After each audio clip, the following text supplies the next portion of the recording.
हरियाणा का मानसून सत्र सोमवार यानी कल से शुरू हो गया है। सत्र के पहले दिन विपक्षी दलों ने कई अहम मुद्दों को सदन में जोर शोर से उठाया। इस बीच हमारे संवाददाता ने कांग्रेसी विधायक शमशेर गोगी से खास बातचीत की। हरियाणा विधानसभा का मानसून सत्र का पहला दिन आज रहा और पहले दिन सदन में जमकर हंगामा भी देखने को मिला। कांग्रेसी विधायकों की तरफ से वॉकआउट भी किया गया और एक अहम मुद्दे को लेकर सदन में लंबी चर्चा देखने को मिली, कानून व्यवस्था के मुद्दे को लेकर। इस दौरान कई विपक्षी विधायकों की तरफ से सरकार को घेरा गया और सवाल भी दागे गए। हमारे साथ कांग्रेस के विधायक शमशेर गोगी जी मौजूद हैं, जिनकी तरफ से सदन में भी कानून व्यवस्था के मुद्दे पर अपनी बात रखी गई। सर, कानून व्यवस्था के मुद्दे को लेकर आपकी तरफ से काम रोको प्रस्ताव दिया गया था कांग्रेस की तरफ से, लेकिन उसे ध्यान आकर्षण प्रस्ताव में बदल दिया गया।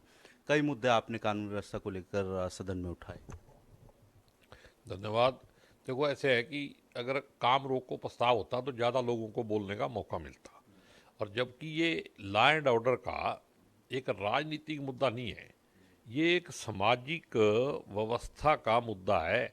जिस स्टेट के अंदर चुने हुए विधायकों को धमकियां मिलनी, एक डीएसपी मारा जाता है, तो मेरे हिसाब से सरकार को चाहिए था कि इसके खुले दिल से इसके ऊपर मतलब बहस करवाती और उसमें से बहुत सारे सुझाव आते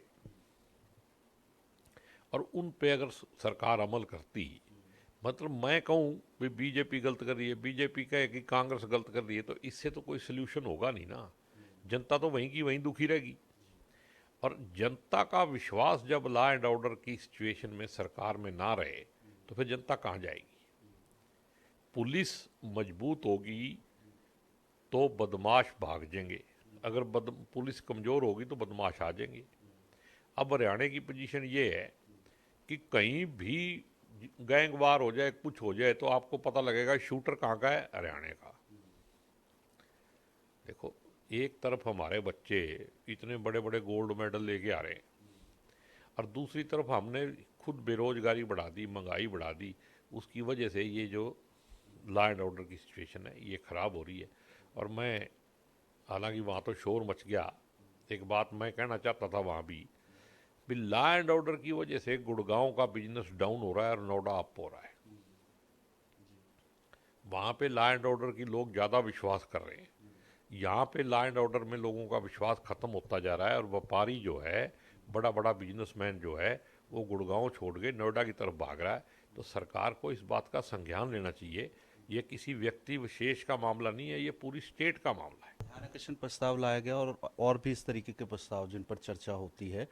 क्या सार्थक चर्चा में से निकलकर सामने आया? लगता है आपको कि जो प्रस्ताव लाया गया था, जिस मुद्दे को लेकर लाया गया था, कोई सार्थक परिणाम निकले हैं उसके? देखो क्या निकलेगा, जब सरकार ने 40 मिनट होम मिनिस्टर साहब बोले और वो यही साबित करने पे लगे रहे कि जो पीछे इतने साल कांग्रेस की सरकार चलती रही है हम उससे बढ़िया कर रहे हैं। भाई बढ़िया कहाँ कर रहे हो?